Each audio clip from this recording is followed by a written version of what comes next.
In 2028, a brief notice appeared in a quarterly bulletin of the Bank for International Settlements.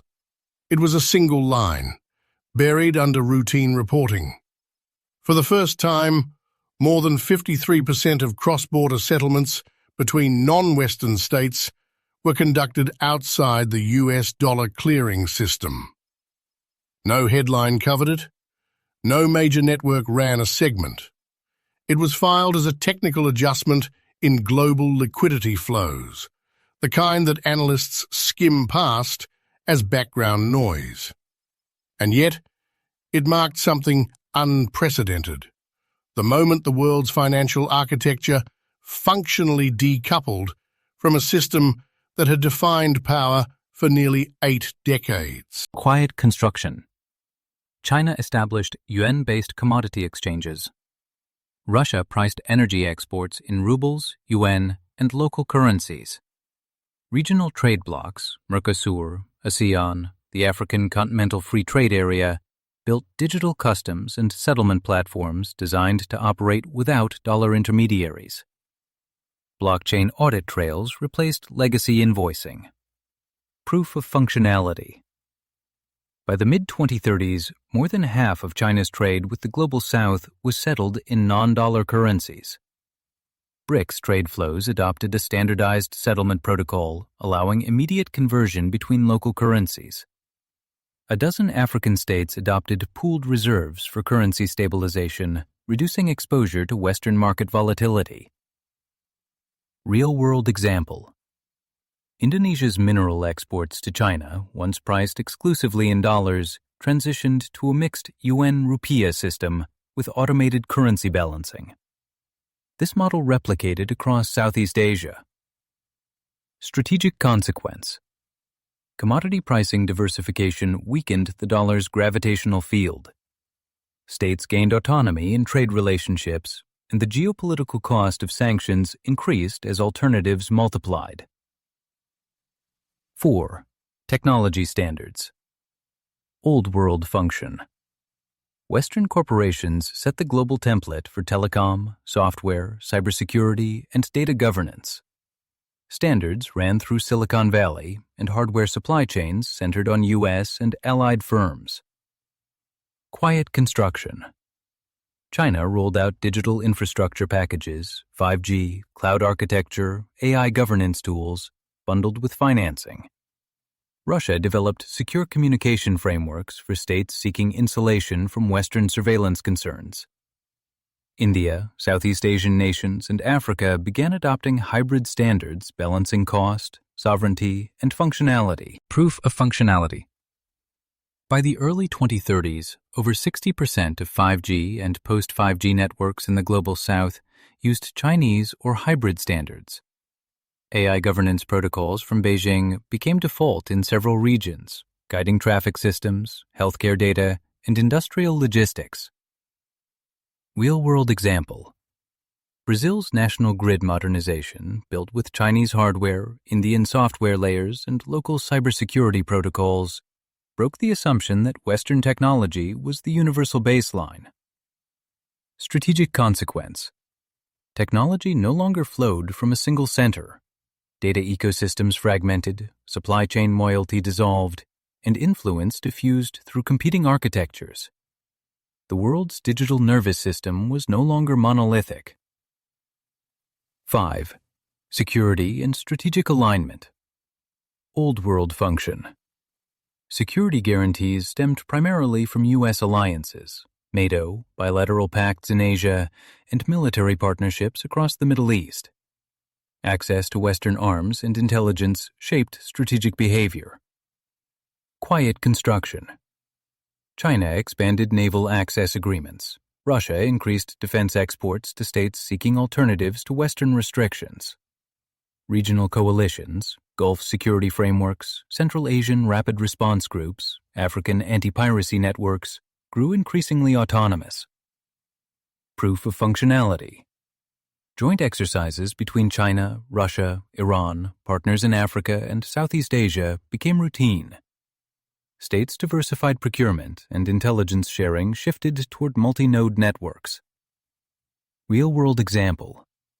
The Red Sea Maritime Corridor Protection Pact, involving China, Egypt, Saudi Arabia, and East African states, operated independently of Western naval structures. Strategic consequence: security reliance fractured. Countries no longer needed exclusivity and alignment. They adopted portfolio strategies, reducing Western monopoly over defense ecosystems. The global realignment was not ideological. It was economic, logistical, and practical. States in the Global South faced infrastructure deficits, volatile commodity dependence, and demographic pressures requiring rapid modernization. Western institutions offered slow timelines, heavy conditions, and political scrutiny. China and Russia offered speed, financing, and insulation from external pressure. The choice was not framed as rejection of the United States. For many states, it was a diversification strategy, avoiding overexposure to a single power's economic or political decisions. Trade followed efficiency, infrastructure followed availability, alliances followed leverage. Nations selected systems that aligned with their immediate priorities: stability, growth, and reduced vulnerability. As alternatives matured, the incentives strengthened. Dual system compatibility became the global norm. Governments realized that alignment was no longer a binary decision. It was a spectrum shaped by economic necessity rather than ideology. 3 forces prevent a return to the old structure. 1. Infrastructure permanence. Rail corridors, digital networks, ports, fiber optic routes, and payment systems, once built, reshape economic geography. Reversing them is impractical. 2. Network effects. As more states adopt non-Western settlement systems, the benefits compound. Liquidity increases, transaction volume rises, and participation becomes self-reinforcing. 3. Economic gravity. Growth in Asia, Africa, and the Middle East shifts demand centers away from traditional Western economies. Supply chains follow population and consumption, not legacy power structures. The old system is intact, but it no longer commands exclusivity. The new architecture has embedded itself into global function, making reversal unlikely. If current trends continue, the world stabilizes into a dual infrastructure order. Trade, finance, and technology operate across interoperable networks with no universal center. The dollar remains significant, but no longer singular. Security partnerships fragment into regional clusters. Development finance becomes competitive rather than prescriptive. The emerging order is not chaotic. It is decentralized, characterized by redundancy, choice, and localized resilience. States navigate multiple frameworks simultaneously, reducing dependency on any one power. This is not a world of blocks. It is a world of cross-cutting networks. The assumption had always been simple. Global trade moved through American pipes, under American rules, with American oversight. No rival structure existed in any meaningful capacity. Alternatives had been proposed for years, but they were fragmented. Regional payment systems, experimental currency blocks, scattered bilateral arrangements that never threatened the dominant order. The consensus in Washington and Brussels held firm. The foundations were too deeply embedded for any large-scale defection to occur. But what changed quietly was the emergence of operational redundancy. Systems built in parallel, often dismissed as symbolic or politically motivated, reached maturity. Russia's SPFS linked with China's CIPS. India and the Gulf states adopted local settlement switches. African regional blocs cut reliance on New York clearing for intracontinental trade. Nations didn't announce these changes. They simply implemented them, step by step, until the dependencies that shaped the post-Cold War era dissolved without ceremony. By the time analysts revisited the data, the shift had already occurred. The world was transacting through a lattice of interoperable financial networks that no single power controlled. The old assumption that influence followed the flow of capital remained true. But the direction of that flow no longer radiated from the West. There were no dramatic speeches, no sanctions breakthroughs, no summit declarations. The rewiring happened the way most structural changes do, quietly, incrementally, invisibly to the general public. And by the time governments began responding, The architecture was already complete. This wasn't a forecast or a warning. This already happened. The central shift was not ideological, military, or cultural. It was infrastructural. The system that shaped global power for nearly a century, American financial primacy, became optional. China and Russia did not overthrow it. They built around it, constructing parallel mechanisms for trade, finance, technology, and security that removed structural dependence on the United States. What changed was the operational backbone of globalization. For decades, the world functioned through a single integrated framework: dollar clearing, Western development financing, US-centric security agreements, and technology standards set by American corporations. Nations did not choose these systems for political alignment. They adopted them because they were the only ones available. That is no longer true. In the current global configuration, alternative systems exist across every critical domain. These alternatives are functional, scalable, and increasingly preferred by states seeking insulation from political conditions attached to Western institutions. The shift is not the collapse of the old order. It is the quiet construction of a multipolar infrastructure where influence is distributed rather than centralized. Old assumptions about dependence, leverage, and geopolitical inevitability no longer apply. The world did not reject the American system. It simply outgrew the need for exclusivity. 1. Payments and financial infrastructure. Old world function. For decades, the global economy relied on a single clearing structure. Nearly all high-value cross-border payments passed through SWIFT, and dollar-based settlement anchored trade between regions that had little political connection to the United States. Washington's regulatory reach extended across oceans, pulling compliance into its jurisdiction through the currency that dominated world trade. Quiet construction. Parallel systems appeared long before they gained significance.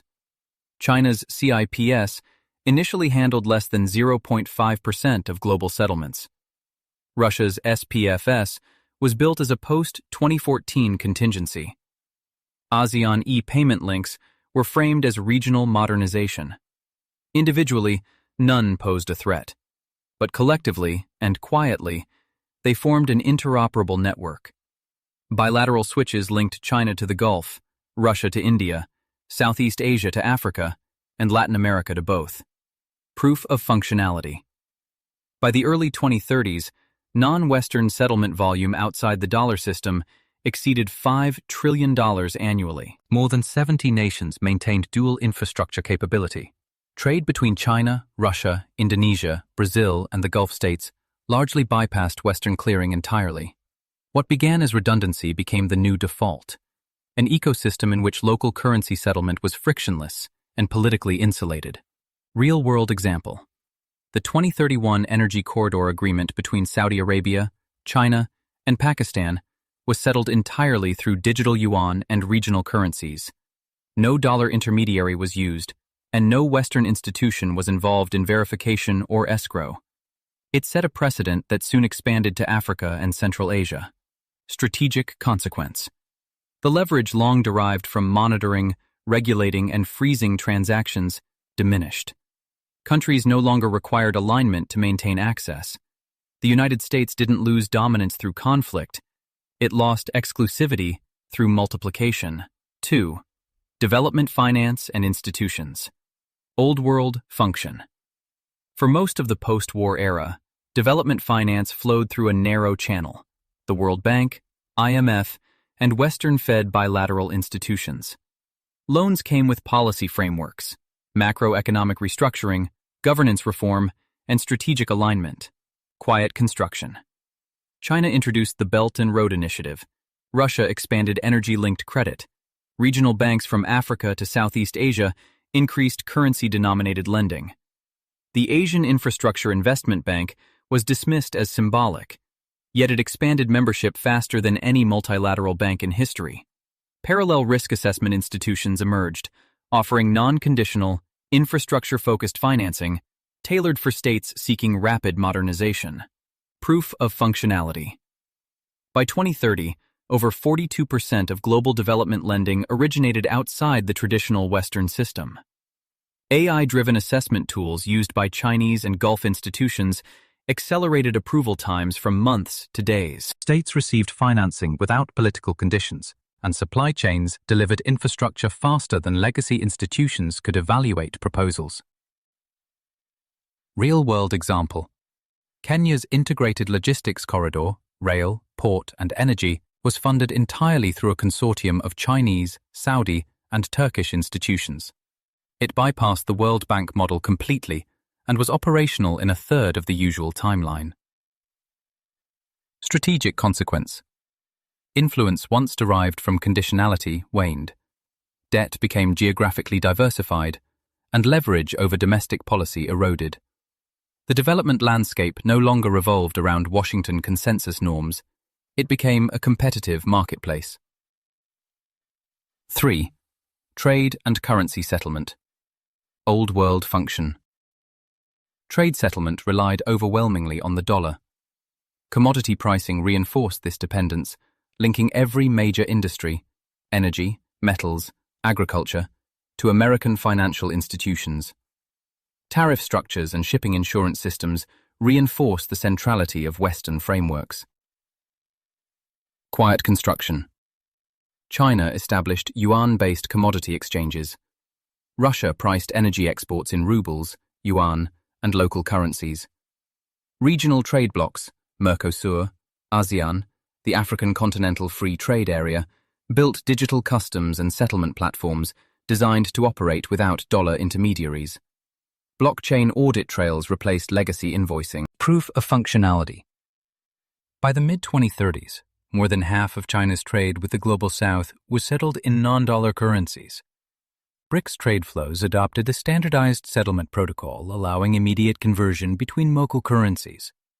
A dozen African states adopted pooled reserves for currency stabilization, reducing exposure to Western market volatility. Real-world example. Indonesia's mineral exports to China, once priced exclusively in dollars, transitioned to a mixed yuan-rupiah system with automated currency balancing. This model replicated across Southeast Asia. Strategic consequence. Commodity pricing diversification weakened the dollar's gravitational field.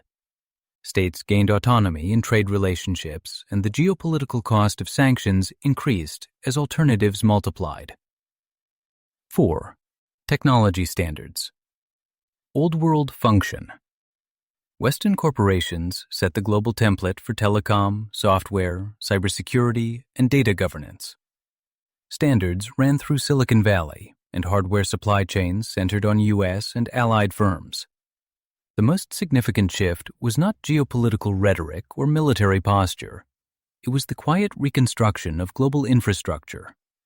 The systems that once defined American power did not collapse, they simply became optional.